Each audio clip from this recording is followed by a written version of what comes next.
What's going on, guys? Welcome back to RC Everyday. So this is going to be the first in the new series of, I guess we're going to call it RC construction. So seen the videos on the Dozer. I am working currently building a fleet of trucks. This is the first one in the fleet. May or may not have acquired a large trailer to haul said Dozer. We'll have a video on that. We built the flatbed trailer. I've been doing a lot of stuff in the background though, and this is kind of where the build is going to start. So I've got a bunch of footage here from playing with the Dozer out and trying to start cutting the creek in for the scale trail that I'm building. And I'll show you some of that. I've got a bunch of stuff printed for that. I'm printing in ABS so it can be all right outside. I'll get you all up to speed on that. And I'm printing a shipping container. Made a little like worksite office. I found all these files I've paid for off of Colts 3D, so please don't ask me. Go to colts3d.com. Search RC construction and you'll find all the same things I did. I can't sell these because I did not design them, and when you buy the files, you don't own the rights to distribute it. So unless that's something you agreed upon. But anyways, let's get you caught up and see all the cool stuff I've been printing, and then we'll see what we can do with the shipping container today.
Well, I made a little miscalculation. I picked up some cheap 3 cells on Amazon. I think 2 of these was like 50 bucks.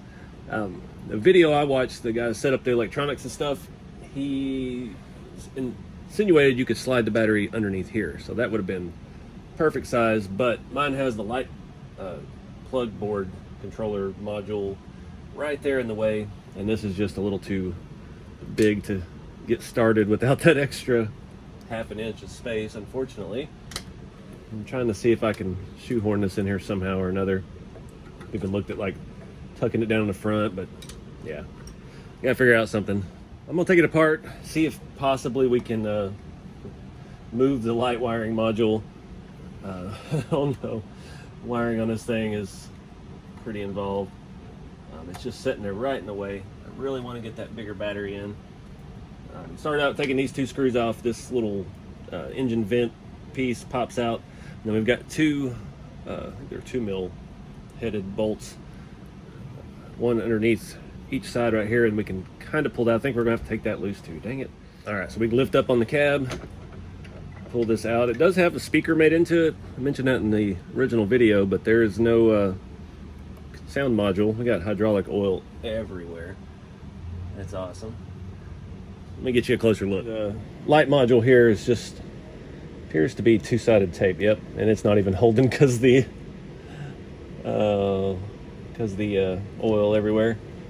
So we got wires routed through it. I don't want to start unplugging stuff from the receiver because I don't want to have to go back through and trace all that. Surely we can unplug some of the lights safely. Let me get some pliers to make that easier. Liberated those wires here from our light controller. I'm just going to zip tie this back onto some of this other stuff, other mounds of zip ties in the back. Interior, this is actually a pretty heavy part. This probably weighs a pound or so itself. And we got to get some of this stuff out the way because it gets caught up in that connector that has nowhere to go. slide this back into place and do a test fit.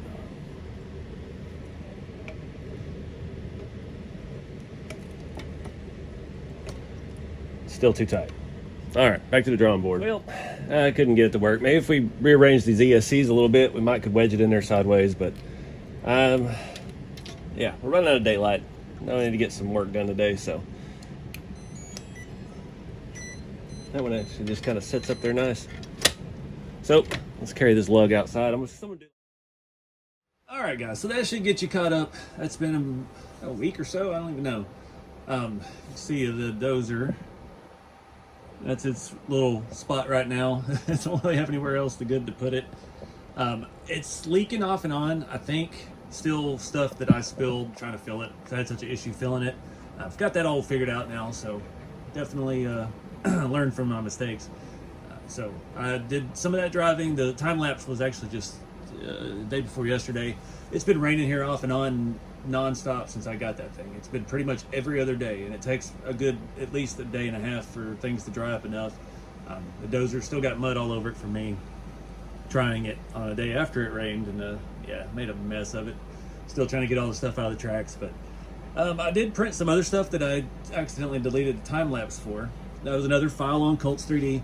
This piping here, this sewer drain, I got it sitting on the trailer. I made some little wooden blocks for it. The file, it comes this size, and I was like, I need to scale that up a little bit. And there's just it's just like a set. There's a bunch of different pieces. I actually made this piece by splicing together a coupler and made it an actual coupler. I think it was 2 of these, and I just spliced the files together. You can still see the seam, but it printed good enough. So I'm thinking the bridge and stuff I'm building, we're gonna have a bridge, and I'm gotta pour concrete for the embankments to really be able to hold, because there's a lot of water, and that's part of the reason there's a creek in this, is because I'm trying to actually work around the water flow across my lot here and off of the shop and everything. So yeah, I can put together a couple big pieces of pipe, and we can stick it somewhere under as we build the embankments for the overpass. But we're still a ways from that, because it's been a slow go with the weather, trying to actually use the Dozer, and I've got a little trench made, but yeah, we're a long way from that. See here, the shipping containers, it's not a very well organized system. The instructions are for a full 53-foot shipping container, and the pieces, it's between going from the STL file and then moving it into the Bambu Studio and the printer, it's hard to keep up with the names of each piece. So I just went through and I added, I was trying to make a short one, and I printed all these pieces. I put it all in one file, one 3MF file on the Bambu Studio, and then I transferred that over to the printer. And I had some misprints at first, because some areas like this I didn't even realize, and they needed support, so I had to come back and re-edit, add support to all, I think, 30 some odd files that I was printing. And then I had both printers running, which they are right now.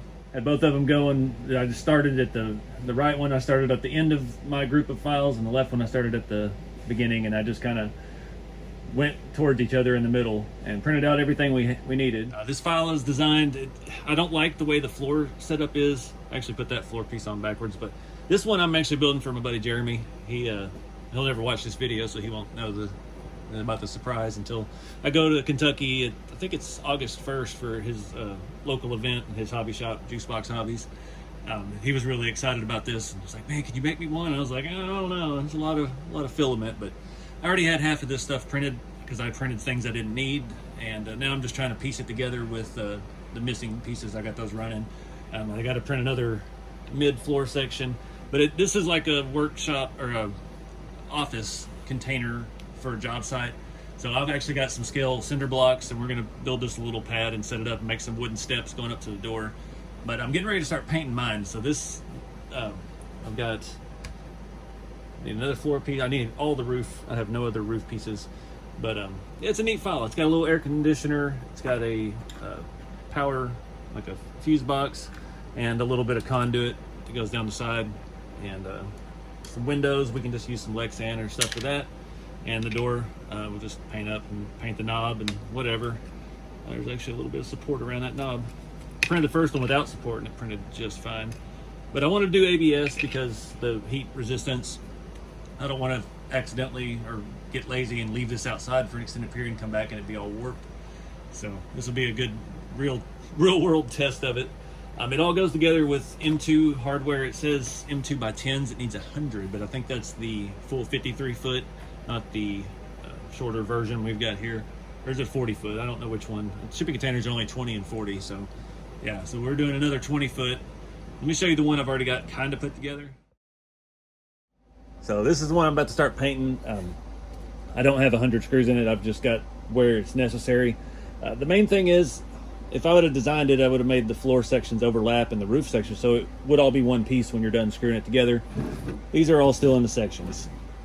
So we've got to come back inside of it and figure out a way to, I guess, glue it together.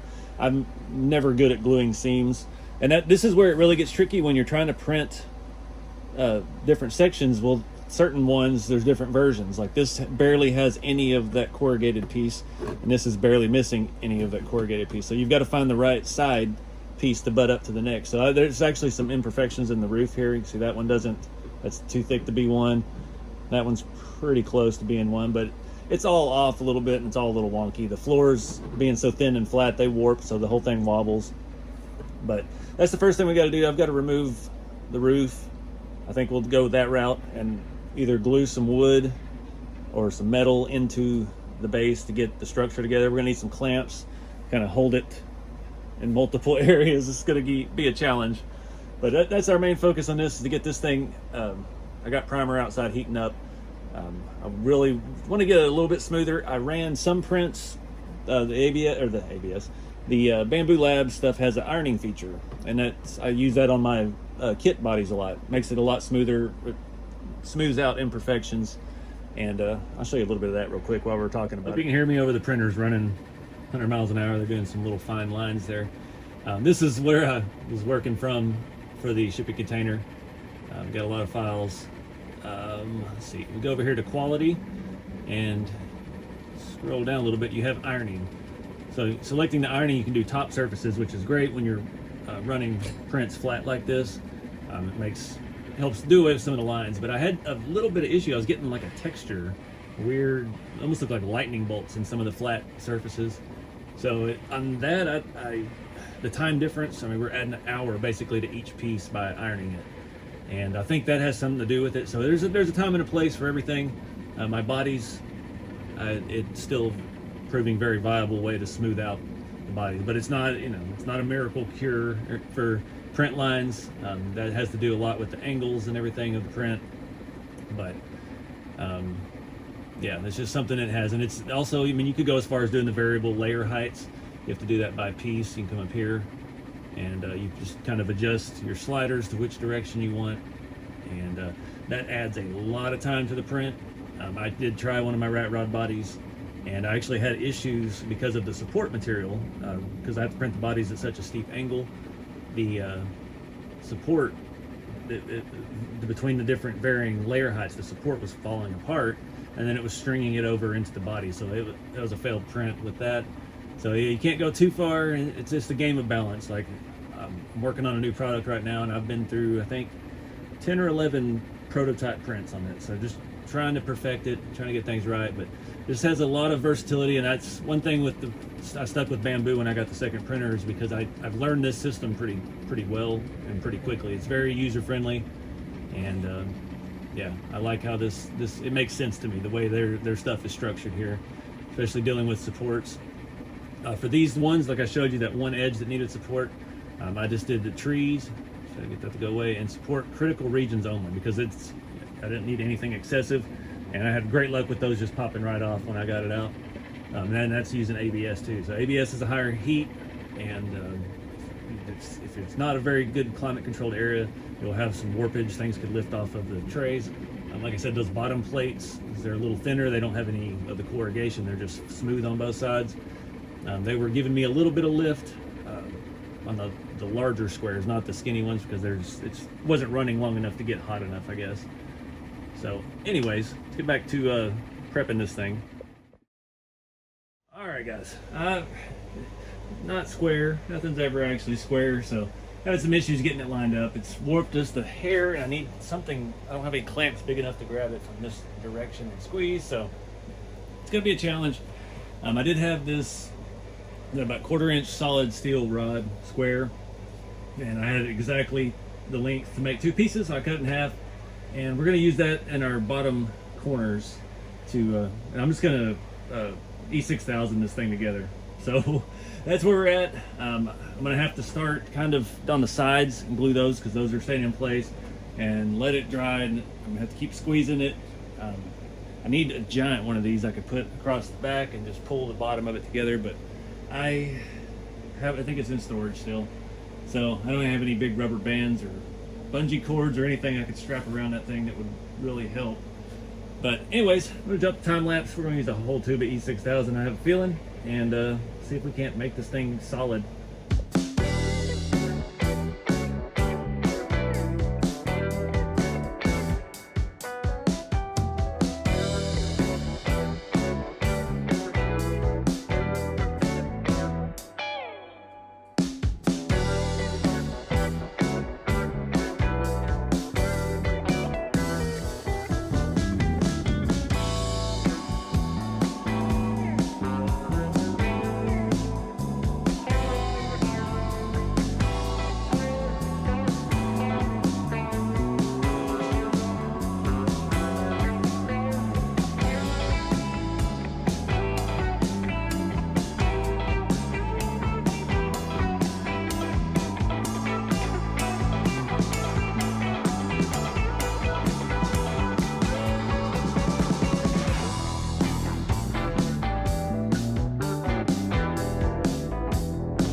All right, guys. I actually really kind of cheated on this. I kind of wanted to do a red color and use some primer. Let me grab it real quick. I was thinking I was going to have to sand this. I used this U-Pole sandable red primer, and man, it kind of covered and it kind of didn't. This stuff sprays weird compared to all the other stuff I use, and yeah, you can kind of see it almost looks kind of weathered already. So I put a really thick coat of that, probably half that can. It was brand new when I started. And yeah, it dries super fast, which is fantastic. And I went back with VHT flat satin clear, I'm sorry. I always call it matte or flat. It's already just about dry. Hit the door with off-white, all the electrical stuff with that Duplicolor. I already put the can up. Nope, there it is. Duplicolor Ford Chrome, what do they call it? Silver charcoal metallic. It's a factory Ford color. Really good stuff for silver details if you want to dole out some chrome on your bumpers. This is where it's at. Jeremy showed me that actually. So that's where we're at. We'll let it dry a minute. I mean, short of the white, I'm not really worried about everything else drying. This stuff dries. I mean, that's still a little tacky, so we'll give it some time. I do want to paint the outside of the door frame black, and I did leave this part unglued, this section, so I could take 4 screws out, pull that open, and we got to put Lexan in the windows, and I want to weather it. That's why I did the flat clear, because that'll protect the primer. It already looks pretty dingy. It's not perfect. There's a little bit of fuzz and stuff in it, but it's a shipping container. It's not like it's to me, a globe liner body or something that we're really concerned about. So yeah, I think a heavy black wash and a little bit of rust streaks here and there, maybe. Really, we gotta paint the doorknob. Other than that, we gotta glue our stuff on. I think I'm gonna put it on the other end, but that goes somewhere in the middle of the air conditioner and then this. And I can't believe how dry this already is. That one's a little wet. We've got our conduit, and it'd be kind of cool to have some wires like hanging out of it, maybe, because it's going to be kind of stationary. But if we ever do put it on a trailer, there is a Hercules Hobbies 1/14 scale trailer for a 20-foot container. It's like $200. It comes with like a refrigerated container. I don't know how the size compares. I already had that in my head that I was going to haul that with this and buy that trailer, but you cannot get the trailer without the refrigerated container. And yeah, don't need to spend another $200 right now for a one-time use trailer. So we'll let this dry for a little bit, and we got to glue the door in, glue all that stuff on, and start looking at weathering.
Alright guys, it's taken forever.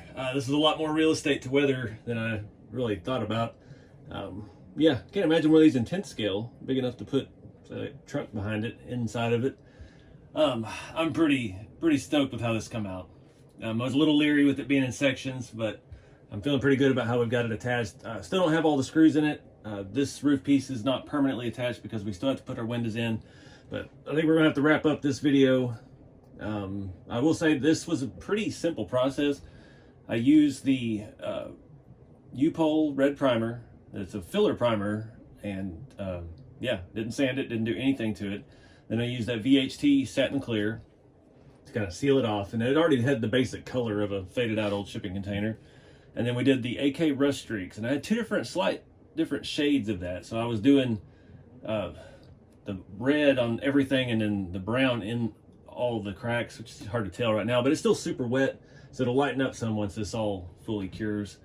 We could hit this again with the VHT to seal it all once it's dry, but I don't think it's really necessary. This stuff doesn't really come off. I had my Boom Racing truck, which was done with the Vallejo pigment and pigment binder that we put on last, and I've submerged it in water and it still looks fantastic. So this stuff's pretty stout. I think it is water based, so it could if it was wet enough, but I don't plan on leaving this outside at the job site. It's just going to be for decoration and setup. The door is kind of a mess, but you know, looks like an old beat up door. But yeah, we're gonna wrap it up here because this video has been going on for 2 weeks now, and I want to get some stuff out of this construction out to you guys. Again, this file was on Colts 3D to search 14th scale construction or RC construction. It's on there as a Connex box, a Connex office or something. Down here we just call them shipping containers, but really neat file. Pretty simple to print, a little complicated to put together, but it's all there and you can figure it out. But yeah, just part of the job site stuff. So I hope everybody enjoyed this video. If you like this, let me know. I'm planning to do all the construction stuff this way if I can. Hoping it quits raining. It's raining again right now. We can actually get out and enjoy the Dozer. It's still, yeah, been bad weather. So anyways, yeah, this is all part of the fun. We built outdoor diorama trail system and little job site while we're building it. So appreciate you guys. Get out there and have some fun with the hobby. Keep it scale, and I'll see you next time.